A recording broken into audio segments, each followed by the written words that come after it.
بڑی مقصد ہے، اور وہ مقصد یہ ہے کہ اسی زمین سے ایک مرد مجاہد اٹھا، اسی پاک سرزمین سے کامل اولیاء اللہ اٹھا، ایک درویش، ایک بزرگ اٹھا جو حقانیت کے علم کو اپنے ہاتھوں میں لے کر دنیا کے کونا کونا، گوشہ گوشہ میں یہ پیغام پہنچایا کہ اے دنیا والو، اللہ اس کے رسول کی حقانیت کو قبول کرو، اور اپنے ایمان کو اگر اپنے دل میں نور داخل کرنا ہے تو حقانی انجمن دربار میں آؤ اور کامل اولیاء اللہ کے فیوض و برکات سے اپنے سینے کو معمور و معمول کرو۔ میرے عزیزوں، کوئی صاحب کہہ رہے تھے کہ اگر حقانی انجمن دربار میں لوگ ایک دوسرے کے ہاں کھانے سے پرہیز کرتے ہیں، دعوت میں آتے ہیں جاتے ہیں لیکن کھاتے نہیں، اس سے تو ان کا رشتہ کمزور ہو جائے گا، سیاسی اور سماجی معاملات ان کے بکھر جائیں گے، لوگوں سے تعلقات ان کے کمزور ہو جائیں گے، اس وجہ سے کیونکہ وہ لوگوں کے ہاں کھانے پینے کا جو معاملہ ہے اس سے پرہیز کرتے ہیں۔ میرے عزیزوں، آپ کو ایک چیز غور کرنی ہے کہ جس زمین پر آج ہم بیٹھے ہیں، کیا یہ شیخ، کیا یہ مرشد، کیا یہ کامل اولیاء اللہ کو ہم نے کبھی دعوت دیا تھا؟ ایک مثال بول رہا ہوں، نہیں دیا تھا، ہم نے تو ان کا چہرہ بھی نہیں دیکھا، جو خوش نصیب تھے انہوں نے دیکھا ہوگا، ہم نے ان کو دعوت نہیں دیا، یا ان کے دولت کھانے پر ہم دعوت کھانے کبھی نہیں آئے، تو آج یہاں کیوں آئے ہوئے ہیں؟ کیوں؟ ہم نے تو ان کو جانا نہیں، انہوں نے ہم کو جانا نہیں، تو پھر یہاں ہم کیسے چلے آئے؟ یو پی سے، بہار سے، بنگال سے، اڑیسہ سے، جاپان سے۔ میرے عزیزوں، وہ دنیا داروں کا سوچ ہے کہ اگر ہم کسی کے ہاں نہیں کھائیں گے یا نہیں جائیں گے تو ہمارا دنیاوی رشتہ کمزور ہو جائے گا، لیکن اللہ کہتا ہے جس کا رشتہ اللہ سے مضبوط ہو گیا، ساری کائنات اس کے تابعداری میں ہو جایا کرتی ہے۔ آج وہ کامل اولیاء اللہ جس کو ہم نے کبھی نہیں دیکھا، ان سے ہم نہیں ملے، لیکن وہ اللہ کے ولی جو ہو گئے، اللہ کو مانا جو انہوں نے، اللہ کو قبول جو انہوں نے کر لیا، اور اللہ نے انہیں جو قبول کر لیا، مجبور کر دیا ساری دنیا کے لوگوں کو ان کے در پہ لا کے بیٹھانے کے لیے۔ تو اگر اللہ کی مرضی میں، اگر اللہ کی خوشنودی کے لیے،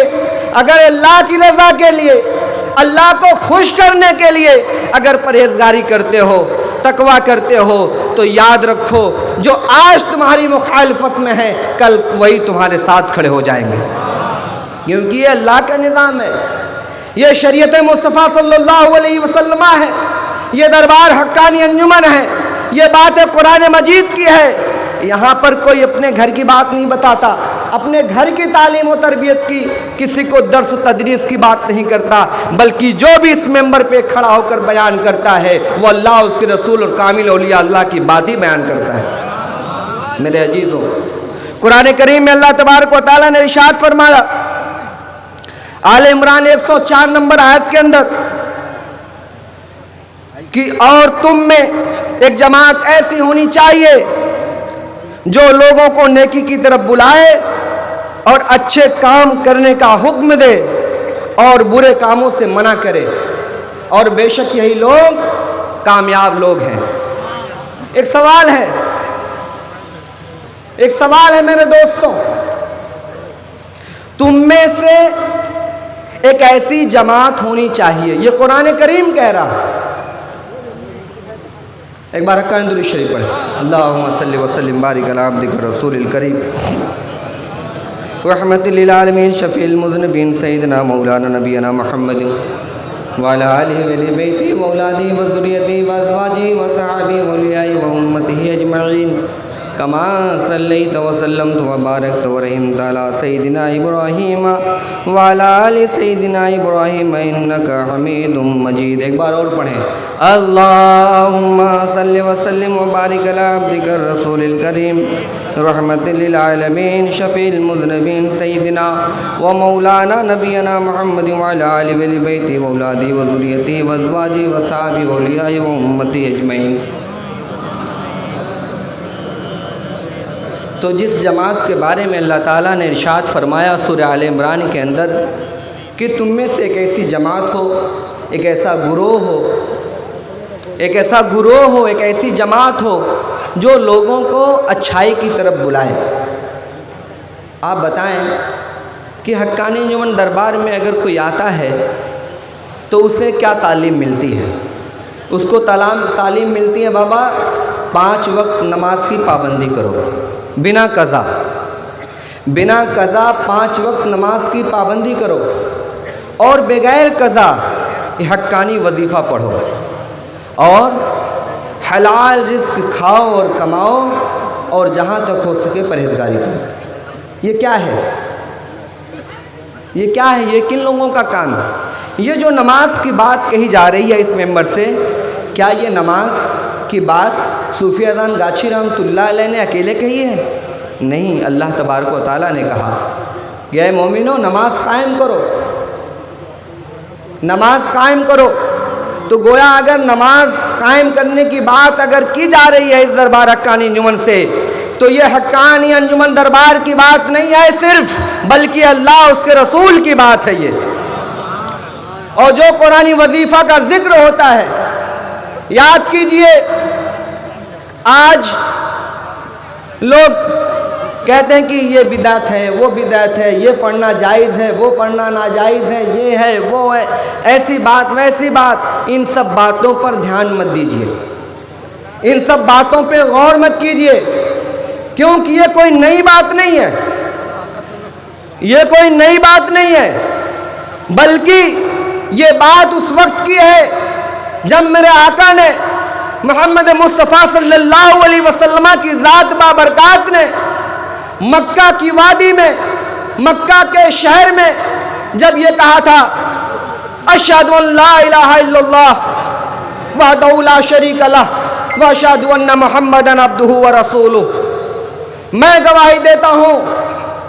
کہ عبادت کے لائق اللہ کے سوا کوئی بھی نہیں، اور میں محمد اس کا رسول ہوں۔ میرے دوستوں، اس وقت بھی کچھ لوگوں نے فوراً قبول کر لیا اور آپ کو اور آپ کی اللہ کی وحدانیت کو اور آپ کی رسالت کو مانا، لیکن انہی میں سے کچھ لوگ ایسے تھے جنہوں نے اس اللہ کی بات پر ان کو جواب میں لوگوں نے پتھر مارا، کانٹے برسائے، گالیاں دیا، برا بھلا کہا، لعن طعن کہا، جادوگر کہا، کیا کیا نہیں کہہ دیا